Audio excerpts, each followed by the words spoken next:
Hey guys, welcome to the 8th episode of the Bakchodi Discussion and Social Meeting Podcast. I'm Lionel, and today we are going to discuss on the topic of mental health, how it affects a person, what are the signs, and what are the means to overcome it. Joining me today on this podcast, along with Ethan and Edgar, are two of my closest friends and my pseudo therapists, Webby and Stacy. So let the therapy begin. Hey guys. Hi. Hey, Hello. Lionel, what's up? Hi everyone. Hi guys, how are you What's all? up, man? Hey.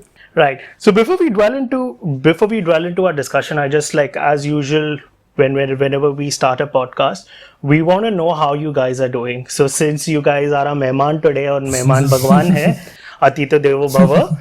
So how are you guys doing? Stacy, how is life at your end, man? Life is pretty stagnant right now, frankly. I think so. Our friends are the things that are keeping us going, at least keeping me Absolutely. going. So, yeah, so decent, I can say. These times, I think so. The discussion that we are having, these times show us how important it is to have, important connections who we can speak to in times when we don't feel that great. We always speak to each other and we share everything on social media when things are going great. But these are the people, at least I would probably reach out to when things are not going that well. But decent, I'm quite feeling quite enthusiastic today, and I'm quite happy to be speaking with all of you all. Oh, that's great. That is usually on like whenever we record a podcast, we're like all pumped up, and this is how Yeah. we take it as it is, man. Webby, welcome. Good to see you Thank after you ages. so much for inviting me here. So it's great. It's great. I'm studying, so I have a lot of assignments, and I have to do a lot of things. So I'm pretty good. I'm pretty okay, and I'm so glad to be here. I'm very excited to share certain things that I know and I feel about. So thank you for having me. You're welcome. Namaste, Tai, by the way. And Namaste to you too. namaste. All right, Ethan, Edgar. Hey guys, What's good up? to have Hey, you back Lionel. again. Like I know we keep in touch, but it's like always a pleasure to see you guys around. What's happening, man? Like, how has your week been? Like, how's it going on? It was a pretty good week. I took 2 days. I took 2 days off this week because right now because of the whole COVID thing, the company doesn't want to encash leaves. So now they are telling us to take a leave. So it's like a Yeah, total man. reverse of how normal corporate works, where you can't get sanctioned leaves.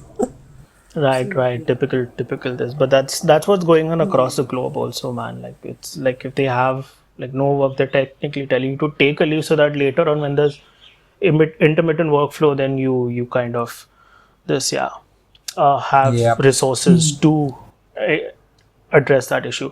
Edgar, what's up, man? It's like Yeah. good to see you dressed up today. Yeah. Things at my end are good. They are, when I say good, it means it's just normal and it's sort of stagnant, as Stacy said.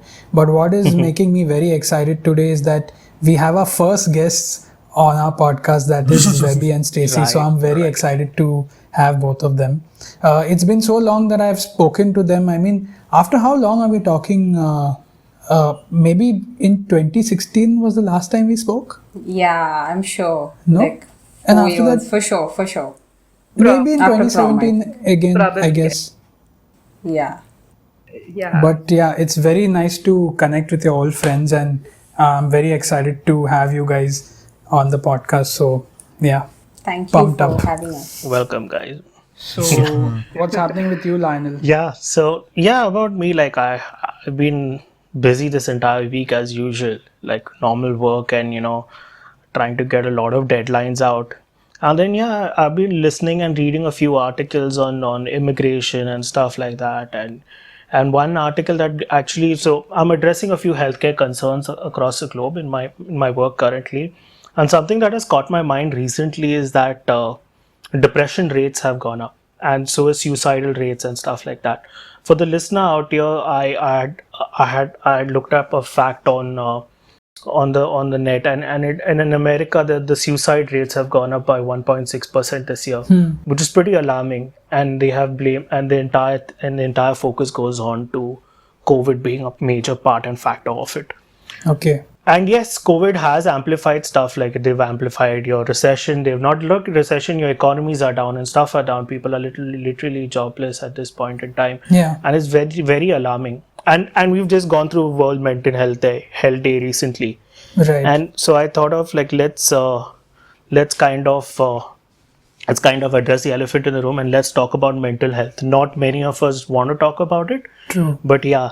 So let's dwell into it. Now, the first thing what I read about it is joblessness, and people who have a job and at the same time they are going through this phase, they are kept on hold. Now, talking about that, Stacy, I know you are going through that very same thing. I'm sorry, I'm just like jumping onto you right now, but Yeah. for the listener out here, it's like they know they're reading it in the article, and it's well good to know to hear it first off the bat from someone who's been into this. Yeah, so yeah, it's better to jump in because that's how the situation has been given to us, right? So even the COVID situation is something that none of us were prepared for, and the facilities available are companies as well. I wouldn't blame them. They also weren't prepared for the same. But like when the pandemic hit, we are all trying to figure out and understand like what's going on, how it will affect us, basically, Yeah. and how long will this last? So generally we were hearing speculations. I think so, at least in India it was probably March when it started getting very real. And I remember still, I think so, March end was the last day I had gone uh, to work, and we were sent home just saying that just work from home. And within a week's time, things escalated so much that the next month we were told that we will be on leave without pay. So this was an indefinite leave without pay, but still, at that time things were in the nascent stage, right? So we were like, okay, probably just a month or two, and we were all still pitching in when it came to our work because we are related to our clients, right? So we are in debt to them, and we really want to do our part for the company. Correct. So, so in that part, it was pretty on the initial stage. We said that okay, things will get better, and to give you a context, I work in the travel industry. I've always worked in the travel industry since the beginning. And as we know, it's been the first time that the airlines have completely shut down, in at least in our known Right. generation, right? Yeah. Right. So the travel industry has been the worst hit, and currently also is struggling to cope. Though things have been improving, struggling to cope with the capacities, right? So we already have capacities installed, but we are not able to fulfill them. That's when it comes to the industry standpoint from where I come from. So that's the kind of context that we're just pushed into it, right? So we were just pushed into the whole situation Yeah. and didn't kind of know how to deal with it. Initially I was just waiting, settling in. Mostly at that point of time, in the initial stages of lockdown, the focus was on seeing that your loved ones are okay, Yeah. everyone is safe. That was the kind of this. But as things started getting back, we were waiting for things to get back to normal. So a month or two passed, and I found myself in a state of limbo because I am employed, but it's just that I'm not getting paid, right? So I had not started looking out for a job at that point of time. I said things will get better, but then the other things started hitting. Time was passing by, and Right. my life seemed to be still. Yeah. And that's something that I have never experienced. Always I had a particular plan that we get our education, we take up a job, and you work through your entire life, and Yeah. that's how things go. Yeah. But I've never, in my adult life, I say adult, but I still feel an imposter. I feel very childish because a lot of us do, right? Because we are pushed into the adult life, but we really don't understand how to deal with it. Mm-hmm. So I have never been in this position before, and I did not know what to do, how to get started. I felt like time is passing by. I need to keep doing something, but I really did not know what to do. And I felt like some things were unjust to me. Why was it my industry that was picked up, right? Right. Right. So those things started coming into play. And luckily, I would say luckily, to see on the bright side, I do not have the amount of responsibilities. When it comes to family wise, I do not have that many responsibilities. I do not have anyone dependent on me. So in spite of being in a situation that I was sad that I was in the situation, I still couldn't be as bad because I seen the people around me were hit even worse, Right. right? So your people around you are hit even worse, and you feel bad that your situation is much better than the others. Yeah. But when it comes to, at the end, you think individually, right? When the times are bad, you are in your situation, and the lockdown is very isolating. No, you're not seeing your friends often. You are not involved in many social situations, so it's difficult. You find yourself isolated in the problem you are, and it becomes very obvious to you that you are in the situation alone at a few points of time, right? So that happened. The same thing happened to me. I started feeling extreme anxiety about the future, as the fear. I had a fear that, will this ever end, and will this lead to me being a failure in life? Will this end, and if this is the thing that's going to take me to failure. You always hear of people who fail in life at times as a bad story, and I'm like, probably this is the state that this is the thing that turns it around. Things were going well, and if I don't pick myself up from here, things are going to go downhill. So that's my kind of situation, and how I was feeling at that point of time. And I had not faced anything emotionally at this level before. Mm-hmm. uh, to say I had a very cushy life before this, and I've always told others as well, my life is pretty good. I really do not have any kind of issues. So I wouldn't understand even when I'm going through something. Being a person, I'm very vocal. I'm a very vocal person, and uh, being cut out from a friend group, a social group, led to me being very moody. I started noticing that I was being very moody at times, not involving in a lot of conversations that used to happen, slowly disengaging, not taking up the phone and calling up a friend. So I started noticing different moods of mine changing, not normal behavior for me. So I started noticing that, and it is difficult to understand, right? Till you don't analyze yourself, it's difficult to understand that it's happening to you. It's easier for people around you to notice you, but at that point of time, you're in denial. You're like, I'm fine, I'm dealing with it, right? And at the same time, I feel bad because I know that the people are in like a worse situation. And still I say that, I know that each person's problem is large and important to them. So it is justified to feel bad, it's justified to feel upset about things. And financially as well, financial aspect of the whole thing is that I find myself, being an adult, still find myself dependent on my parents, staying in my parents house, being dependent on my parents. And at this moment, in normal circumstance, I would have liked to be a person that I would be providing for my family, right? And here I find myself dependent on them. Right. But Stacey, honestly, on this Yeah. front, you are blessed that, at least you have your parents. I'm just thinking about Yes. people who have families and yet they have to take care of. Like, I know Yeah, there are a that's lot what. of Yeah. people who are this. What are people Yeah. in So your, like, who you know that are out of jobs? What are they doing? Like, how are they facing it?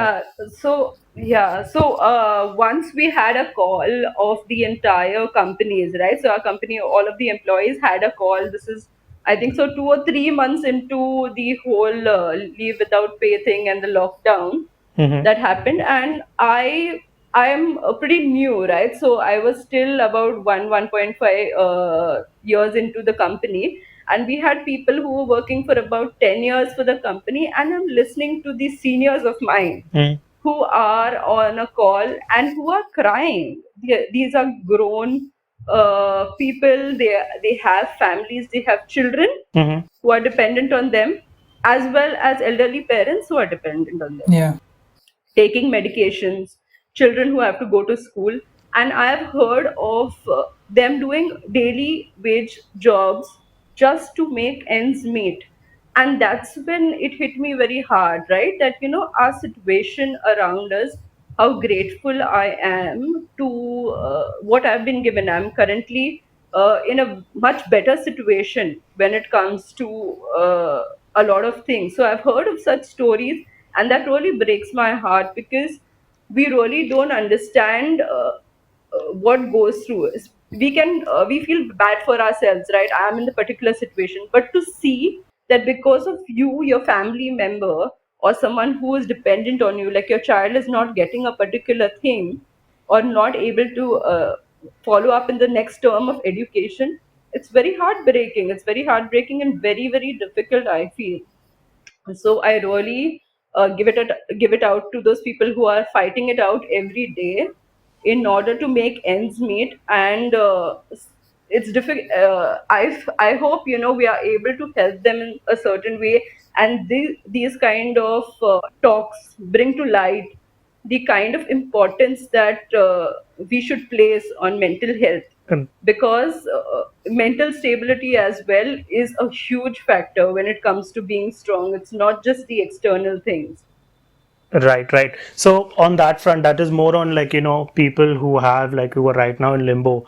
Like I know Ethan, you and I are technically overworked during this situation. Yeah. We were supposed to get resources and stuff like that to help us out.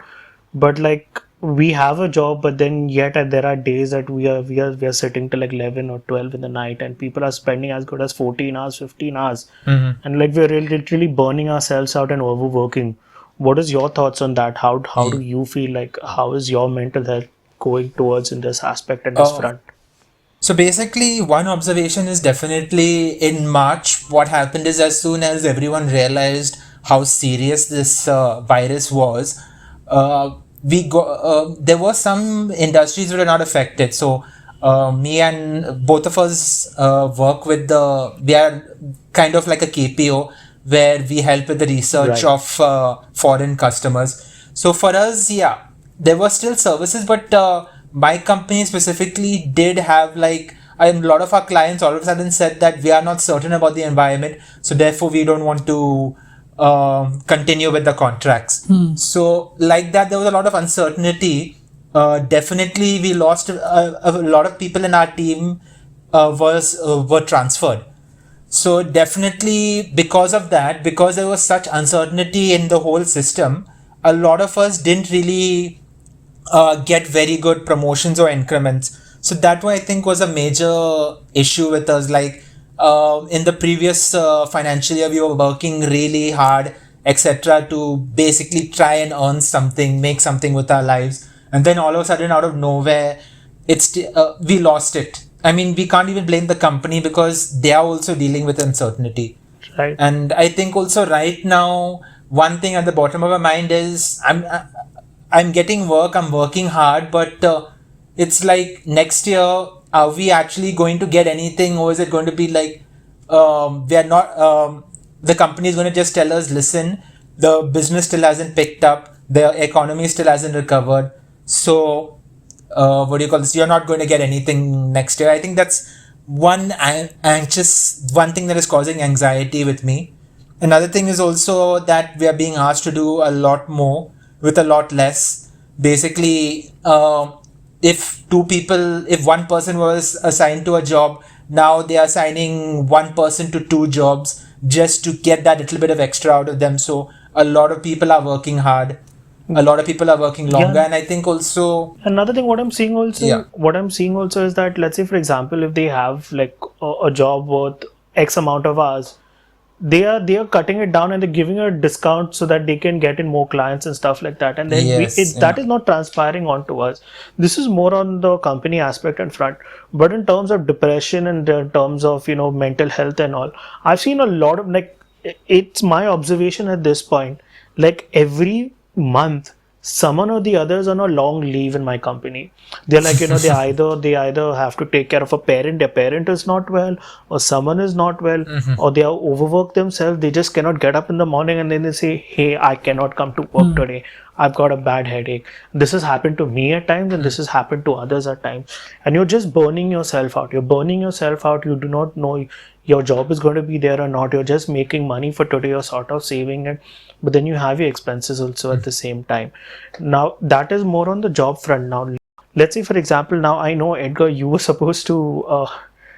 You were looking for a good opportunity at this point in time. You were supposed to shift and stuff Yeah. like that, and that's not happened. And the pandemic has affected you on this aspect. Now you're talking to people who are in the same boat with you. Yeah. What is going on with them? Like, I know people have given up a lot. They have sold their house and properties just to migrate and move out of house. What is their mental state at this point in Yeah. time? So just to give our listeners some context, I have applied for permanent residency in Canada, and I was supposed to fly in March, but then this pandemic struck, and I'm very fortunate to have parents who can support me financially, because I resigned from my job, and I was like, I packed my bags, I was ready to fly, and then the pandemic struck, and I was at home.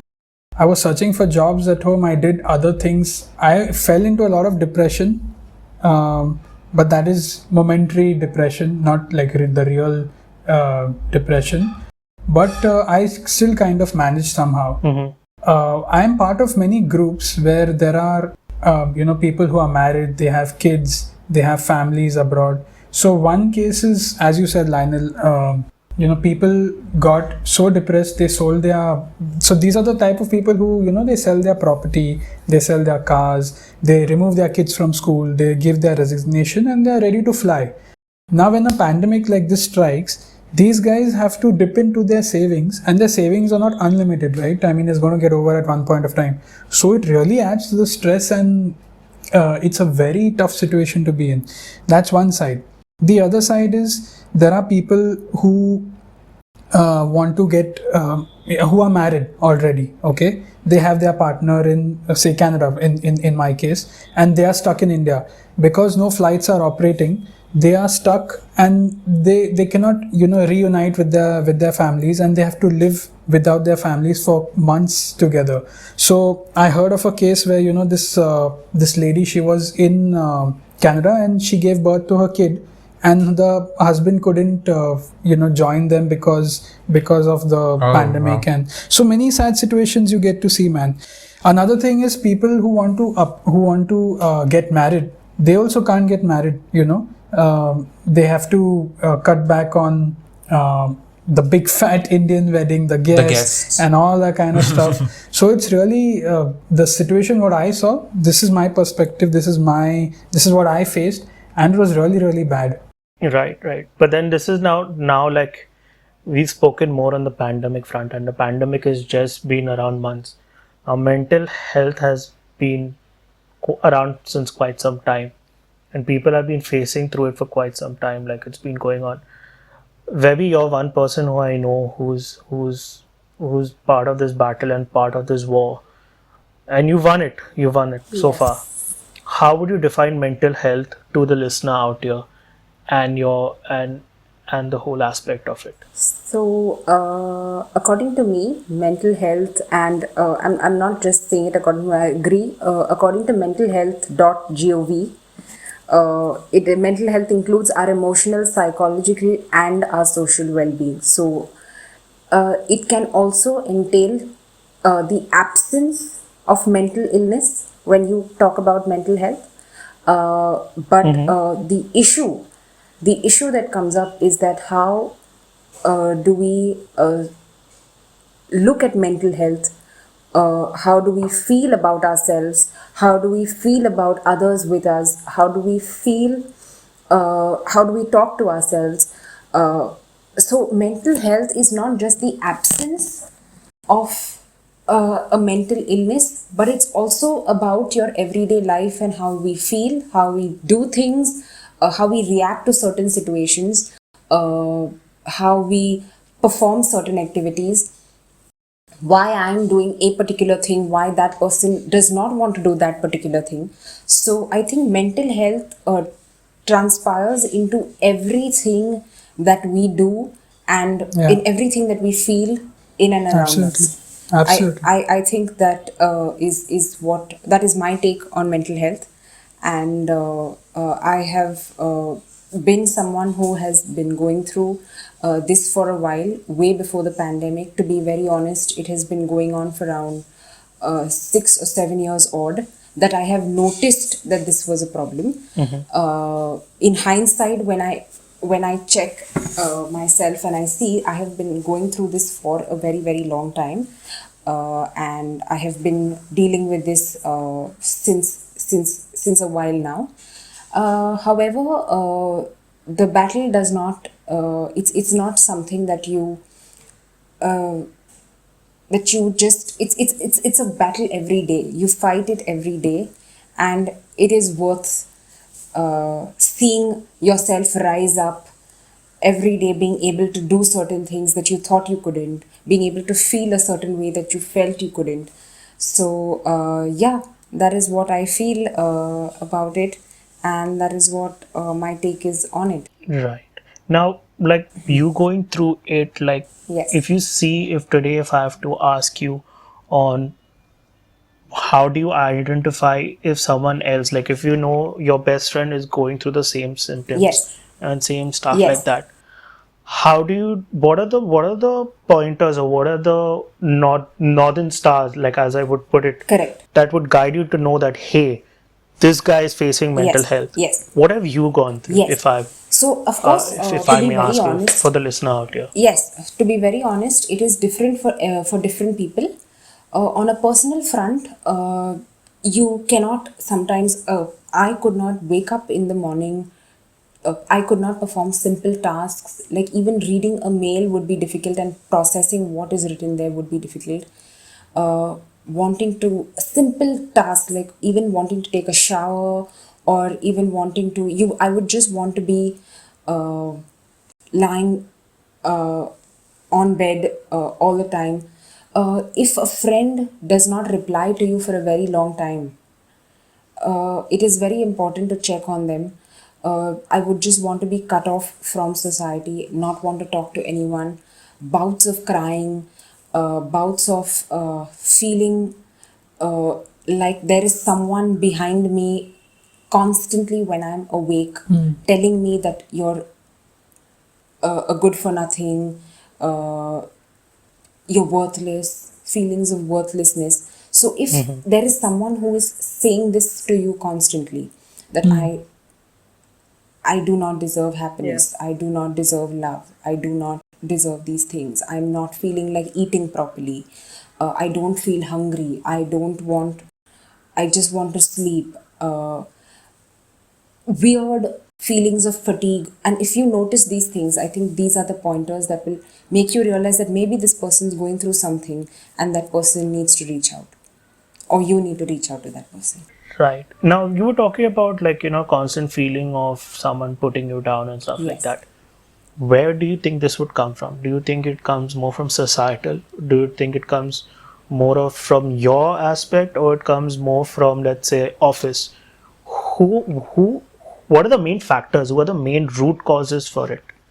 If To be honest, it was a cumulative feeling of everything. There is not just one factor that was the most prominent one.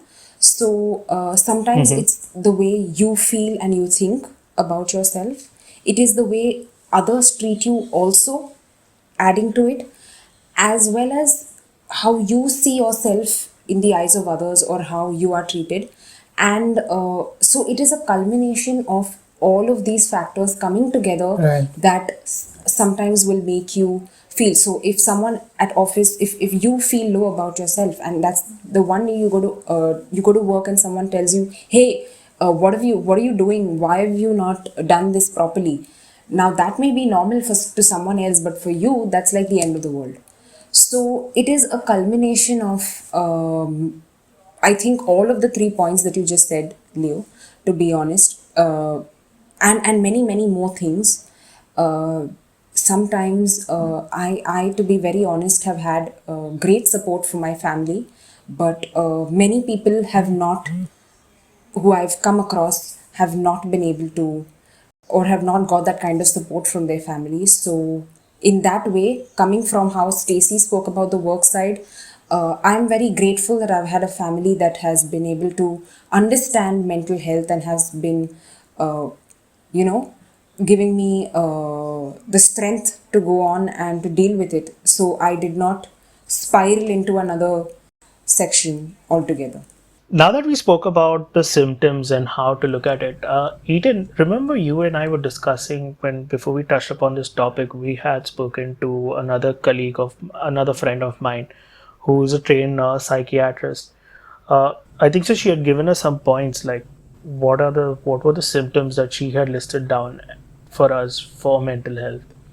Like these are also other symptoms if you want to identify in a person. Okay, yeah. For that, basically, she said that in the elderly population, sleep disturbances are among the first symptoms of depression, and it's also linked with acute confusion.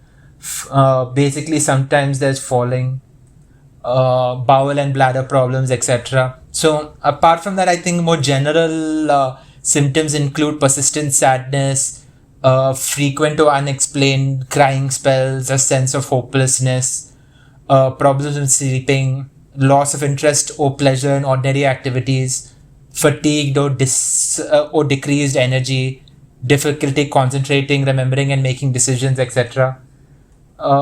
These also, she also mentioned that depression can mimic or be a secondary symptoms of more acute issues such as substance abuse, medical illnesses, psychiatric disorders, or grief from a loss. And one of the most important issues, at least for me, is that it can cause issues with relationships, it can cause issues with academics or work, and you have difficulties in stress management and self-esteem because of this. Right. Right. So these were like a few definitions listed out by my friend, and her mom is a clinical psychiatrist, so she sort of helped us out when we asked her like, okay, these are the symptoms, and I think so. Webby also mentioned these symptoms. Yes. Now that we know that, Yeah. okay, this is a definition, this is the problem, it exists, it's there, it's right in front of our face.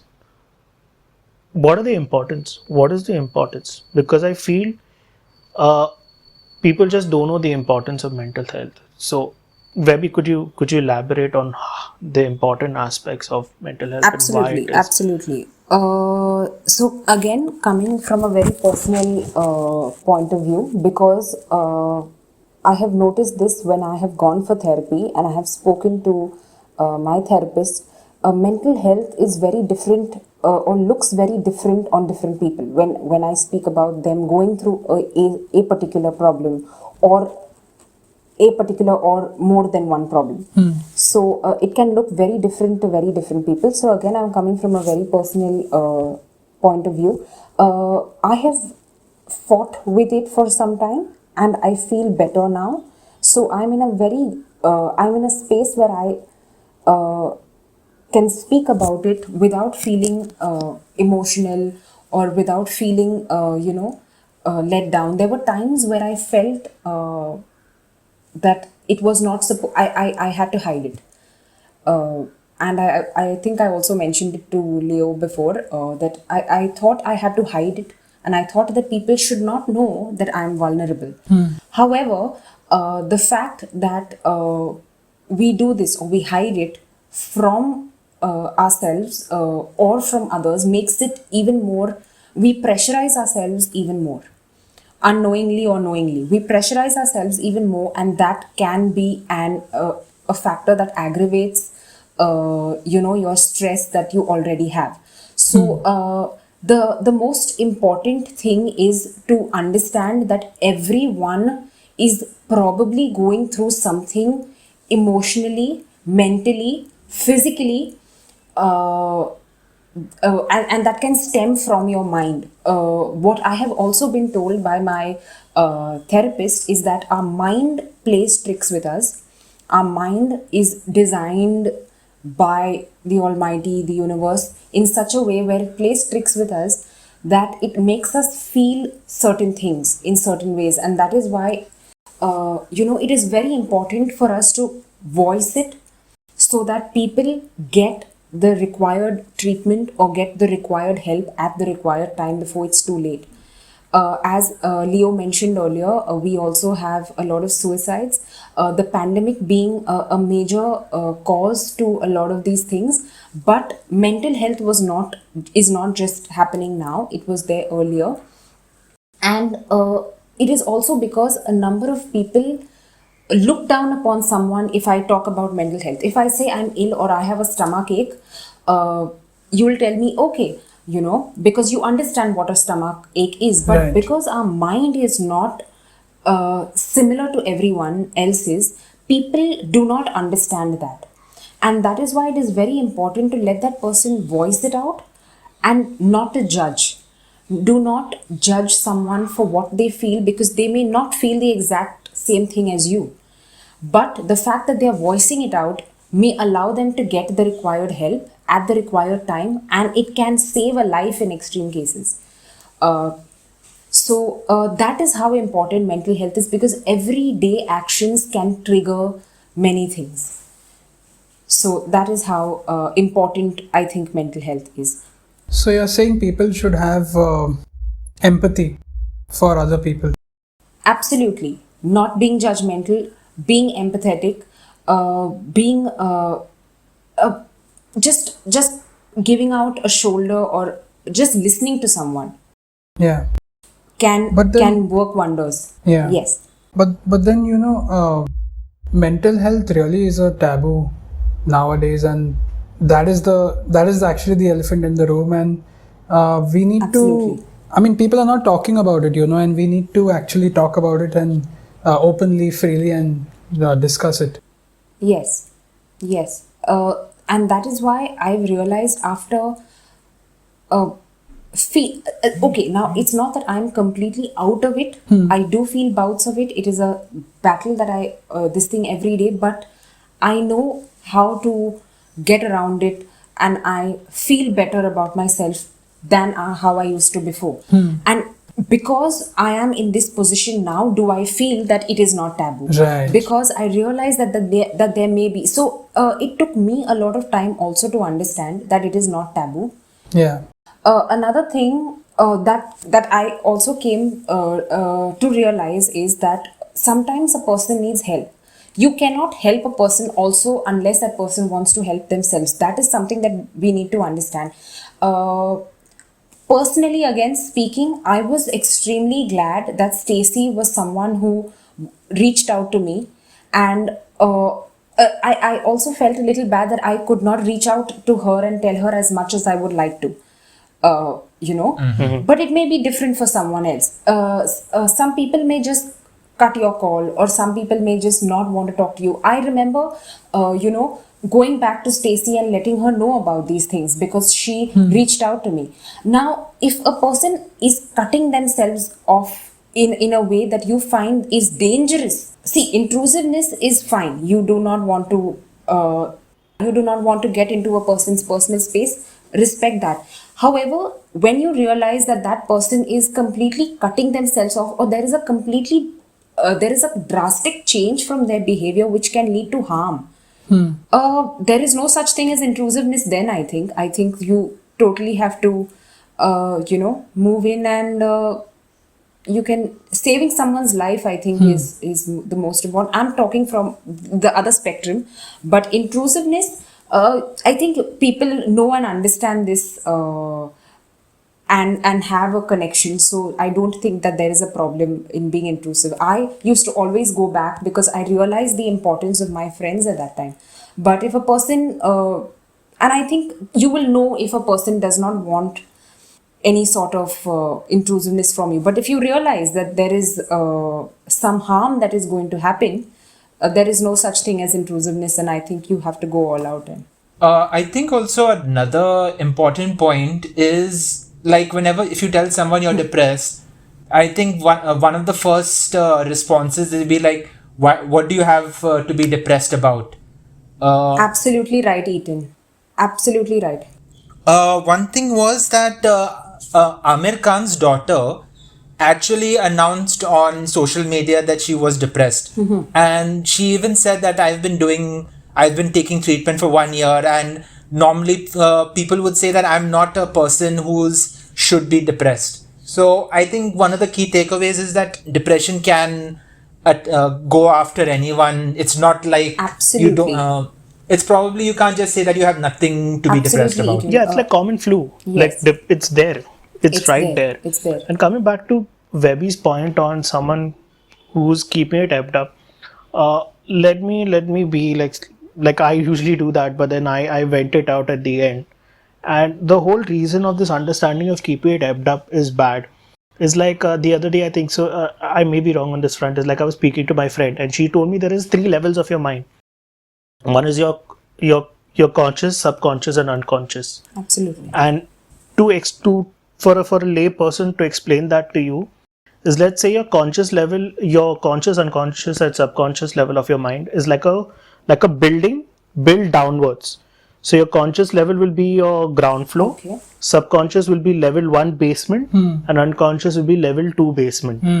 Now if we get something like, and you're stacking these boxes up in your mind, in Yes. your memory, and there are times we want to suppress it, so we'll get it down to our subconscious level and then we'll take it down to the lowermost basement of our mind and we'll keep it there. Yes. But what we're not realizing that they're not normal boxes of memories, they're a ticking time bomb, and the moment it will explode, Yes. it will shackle the foundations of our very Absolutely. core mental health.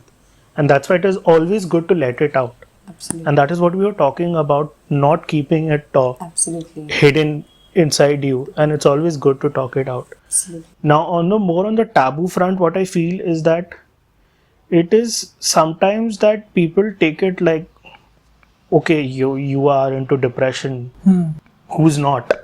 Yeah. Like, I'm depressed, you're depressed, everyone is depressed in this world. And what they don't realize at times is that they're even shunning the person away.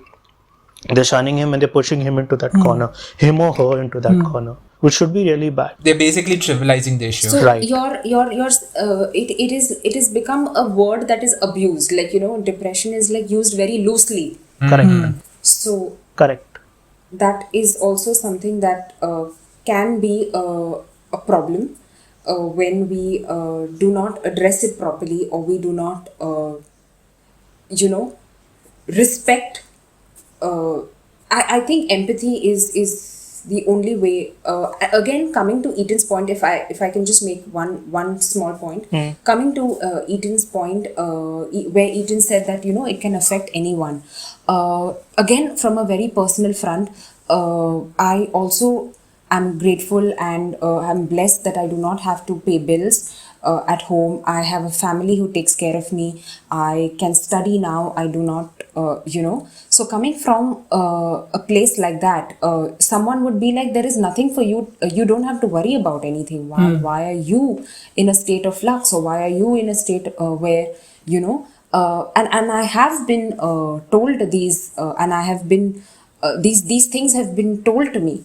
Like, you probably don't have the right to feel depressed, or you probably don't have the right to look at other people. But I feel that everyone's upbringing, everyone's way look out on life, the way people look at others, or the way they look at themselves, are all things that come together to form uh, us as people, and everyone's individual voices, or everyone's individual experiences are different. So we cannot downplay someone just because they are a little more fortunate or a little less fortunate than someone else. Yeah. People with nothing are still the happiest, but how do we gauge that? So I think respecting everyone's individuality, respecting everyone's just being there and just lending a ear, not always being the one to say why, uh, why do you have the right to feel. I have the right to feel what I have the right to feel, and everyone has the right to feel. That's what makes us human beings. And I strongly vouch and I strongly pray that everyone who is going through something to please voice it out to someone who you're comfortable with. You may not be comfortable with everyone, but someone who you know, who you can speak to. That person will do something to help you out, or will tell you something that will bring you out of your state of darkness. Right, right. Before we move on to like how do we address this problem, there are a few facts that I got from the World Health Organization on mental health, and it's kind of alarming. It says that 1 in 5 children and adolescents have mental disorders and mental health problems and issues in the world. Absolutely. 264 million people are affected by depression, and it's the leading cause of disabilities. Now, when I say disabilities, it means like deformities and stuff like that. Like you're not able to do something. It's a physical disability, Absolutely. and mental health is a cause for that for 264 people. Mental health disorders begin before the age of 14.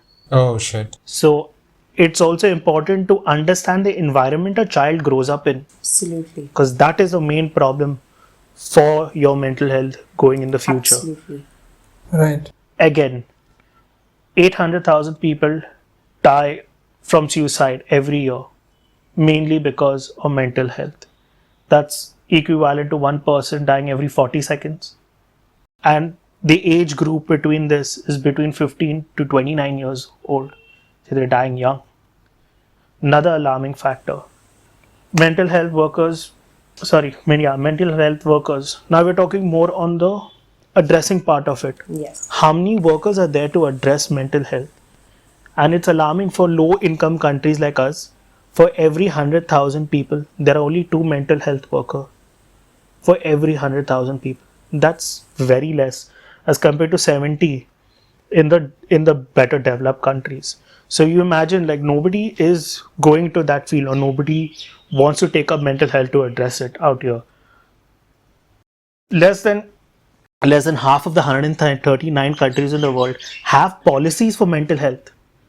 Let's forget about the workers. There is no policies in place for it. And I think so it's time for us to address mental health as an issue. Absolutely.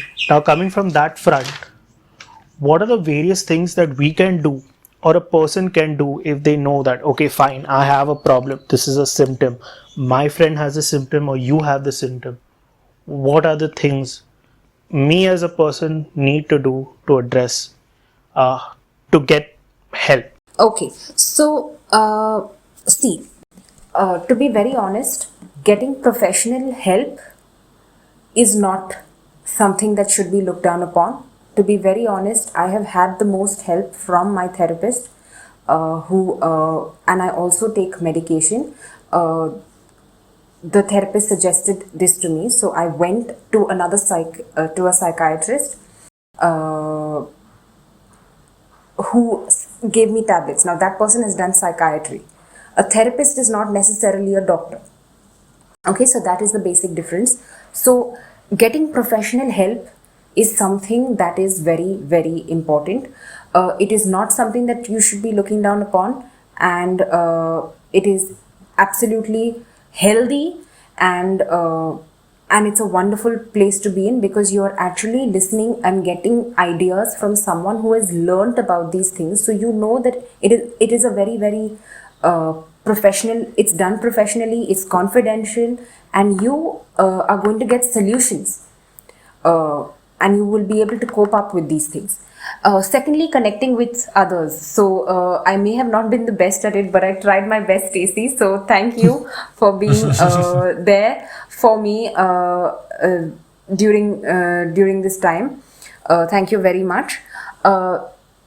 Staying positive in ways that you can, doing what you like, especially not letting go of hobbies that you would like to do as a child. So maybe someone likes playing video games, you do that, or someone likes painting, you do that, or someone likes nail polish like me, I do that. So doing things that you like, also being physically active. Exercise has helped me, and I have got this from others as well who have been going through similar issues like me.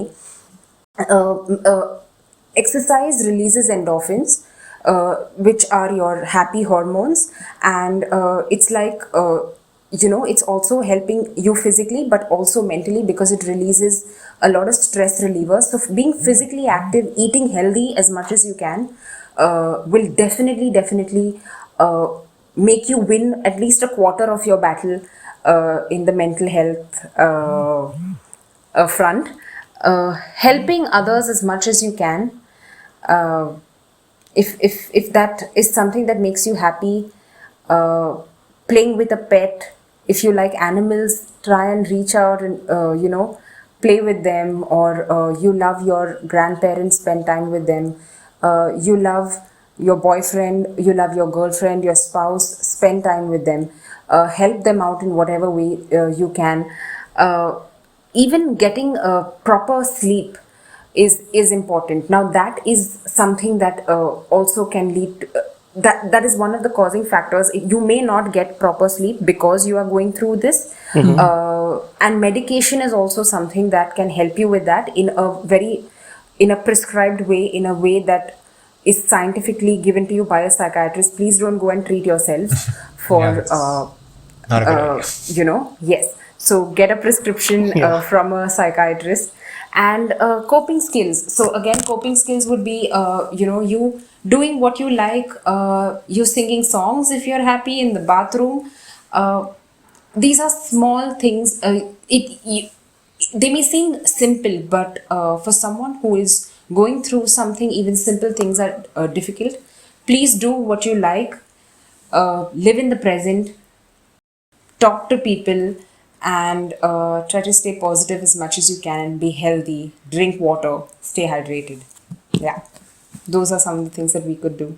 Okay, and I think also in terms of the work environment, at least in mine and also Lionel's organization, we have this program called as the Employee Wellness Program, where basically if you're having issues or you need someone to talk to, basically you can anonymously just talk to a person and get some counseling. I'm not sure whether it's mandatory or whether it's just an initiative that our organization was helpful enough to put forward. But that is also another option where if people need someone to talk to.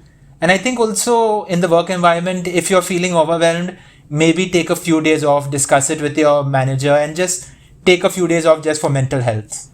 Right. Sorry Yes. to eat and rub this in your face. We do have holidays which says wellness days off, where you can actually take a holiday and say that uh, it's my well-being and I want to take an off for that. And companies are coming out with that. It's very great that they're addressing problems like this. Now, I know that mental health and depression is what all of us have gone through. A few things now thanks, Webby, for sharing your thoughts and stuff, like, and how have you overcome this battle. Before we close for the day, it's like whenever I think of depression and whenever I think of being sad, remind me of that song from Sound of Music, Raindrops and Roses and Whiskers and Kittens. Yes. Like, The simple thing. Yeah. yeah, these are the things. So, what are the favorite things that doesn't make you feel sad? For me, so yeah, I've also actually ever since the lockdown started, I've been exercising. So at least twice a week or thrice a week, I basically try to do some what do you call this exercises on the basically the CureFit app. I try to use that to do some exercise. Otherwise, I normally walk. Apart from that, I'm a real gamer, so I download new games and play it. That's also there. And I think for me one of the things is about I really like sharing some new and fascinating facts. So I like read Facebook and keep forwarding it to people. And in the past, And tagging us. yeah, and in the past, these people have told me to stop tagging them in so many stuff. But I'm hoping that after this, since they know how intrinsic it is with my well-being, they will accept it. Count me in, Ethan, in fact, Take tagging jabs facts. at you at times. Right. I Yeah. know, So yeah, that's how Edgar. I go. I know Edgar and me have literally started a podcast because of this. But apart from that, what else do we do, man, when we're feeling low? For me, the main thing is listening to music. And in this lockdown, I've got a chance to listen to discover some great artists, which actually help me feel good. The second thing is I run, not run, I jog. I can't run, but I really try jogging, and I do it. I try to do it every day, and it really makes a difference. So, Webby, when you were talking about exercise, Yeah. I know. Yes. I mean, I whenever I'm sad and when I go for a run, everything comes out of me. All the negative energy just dissipates. Absolutely. Yeah. It does. It Yeah, so does. these are the two things. And the last thing is I talk to a lot of friends. I am like constantly on the phone, just talking to people and, getting to know what they are going through, sharing what my thoughts. So that's how I'm managing it right now. Right. So for me, it's like you said, music. Yes, you have to tell us Yeah, about dude, you. I do a lot of shit. Like I do a lot of stuff. Like one is baking, cooking. Like I'm very moody a person. Like if I get up, I'm like, okay, ठीक है, I'm not feeling hungry. Let's do a frittata today. Oh And wow. mom is getting up and she's like, what are you? I What are you need to doing? come home for food. So I'm like, I'm making frittata. And then the other day, I'm like, okay, I'm making pie. And then suddenly one day, I'm like, I bought a chicken. She's like, why have you bought chicken? I was like, I want to have tandoori chicken. And then like one day, I'm just sleeping. She's like, what are you doing? I'm saying, I'm doing nothing. I feel like doing nothing. But then it's more like me listening to music. And when I'm feeling low, like if I have to explain my playlist to you, it'll be like suddenly I'm listening to a Great Big World by I think so Christiana Aguilera. Say something, I'm giving up on you. And then I try with that. I start with a very depressing song. And then the next song is Moulin Rouge and I'm dancing to Moulin Rouge and I'm like Oh wow. like I cannot be in that state of mind. I have to be dancing. Like I have to dance or I have to cook or I have to do something. I have to do something to keep me occupied. And yeah, that's about it. Like that's me. I'll be like sad for 10-15 minutes and then next I'm like, forget it, man. I can't do depression for a long time, man. I can't be like this. It's just not me. By the way, Webby, if our listener wants to actually find a counselor for therapy, what are the options? Where can they go? Any places you can recommend? Therapy can be expensive, it is not the cheapest thing ever. Where I would go, I was paying for my therapy. So there is Prafulta in Borivali, that is Don Bosco's uh, a Don Bosco institution, and they take care of not just mental health but also like aptitude tests and all of these things. So even if you want career counseling and all of that, as well as professional counseling in terms of mental health and things like that. St. Michael's Church in Mahim, I'm talking about specifically in Mumbai. So St. Michael's Church in Mahim will give out free mental health sessions to people who are in need of mental health. You do not have to pay. And there, if you go on to Google, there are certain NGOs as well with their phone numbers. You can always contact them and speak to them if you want free medical help, because mental health and therapy sessions are expensive. They are not cheap. So but everyone deserves mental care and mental health, and a professional person to help them out. So there are places that will also give you free mental health sessions. So please check that out if you feel you are in need, or if you feel someone else is in need of that. Yeah, thank you, Vapi. And for our listeners who are in really need of mental health, these are the two places you can visit. You can also Google NGOs. I know there are many places uh, and initiatives that are there towards mental health. Uh, Apart from this, just a quick question, Webby, before we leave, Yes. is that these two places that you mentioned, they are not religious specific, and anyone can approach them, right? Absolutely. And I'm Absolutely just anyone can approach them. And they will be confidential, and they will not leak out anything. So you can be totally free with them. And if you do not, if it's very specific, you can also go out to NGOs they will do that too. It's not religion specific at all. Cool, cool. Thanks a ton. I think so. We have really dwelled upon this topic, and thank you so much, Webby, for joining us today. Stacy, you too. You both have really shared some really great light on mental health, and it's been a pleasure having you on the Bakchodi discussion and social meeting podcast. Thank We you. do hope that you stick with us and support us in our journey. And to the Absolutely. listener out there, thank you so much for listening to us. It's been a pleasure having you. Absolutely. Thank you for on having us. in the Bakchodi family, man. So that's it from now. Until then, we do hope we will come up with more podcasts on different issues and addressing various topics. Thank you, guys. All right. Thanks, everyone. Bye bye, guys. Thank you. Bye.